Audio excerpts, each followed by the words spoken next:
যেরকমটা আগের ভিডিওতে বলেছিলাম, অনেক সকাল সকাল পুজো।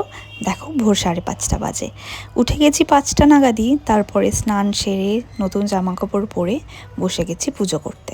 প্রত্যেকবারই যেরকম করে আমি পুজোটা করি সেই রকমভাবেই এবারও পুজো করছিলাম। প্রথমেই পঞ্চামৃত, গঙ্গা জল সব দিয়ে সুন্দর করে স্নান করিয়ে মালা টালাগুলো পরিয়ে পুজোর গোছগাছ করছিলাম। যেহেতু অনেক সকালবেলা পুজো ছিল, আমি যেই আলাদা করে ভোগটা রান্না করি সেটা প্রথমেই দেওয়া সম্ভব হয়নি। তাই হনুমানজির পছন্দের যেই জিনিসগুলো ছিল, যেরকম গুড়, ছোলা, আমিত্তি, কলা, লাড্ডু, নারকেল, তারপরে হনুমানজি পান খুব পছন্দ করেন, মিষ্টি পান, সেই সব দিয়ে আমরা প্রথমে পুজোটা সুন্দর করে নিই। তারপরে টাইমের মধ্যে পুজো হয়ে যাওয়ার পর আমরা নিজেদের মতন ভোগ রান্না করে হনুমানজিকে নিবেদন করি। হয়তো তোমরা জানোই, হনুমানজি জন্মগ্রহণ করেছিলেন সূর্যোদয়ের সাথে। তাই এই বছরের পুজোটা ছিল একদম অন্যরকম, একটা আলাদাই অনুভূতি হচ্ছিল। যাই হোক, পরের শটে তোমাদের দেখাবো বাকি সারাদিনে আমরা কি করলাম।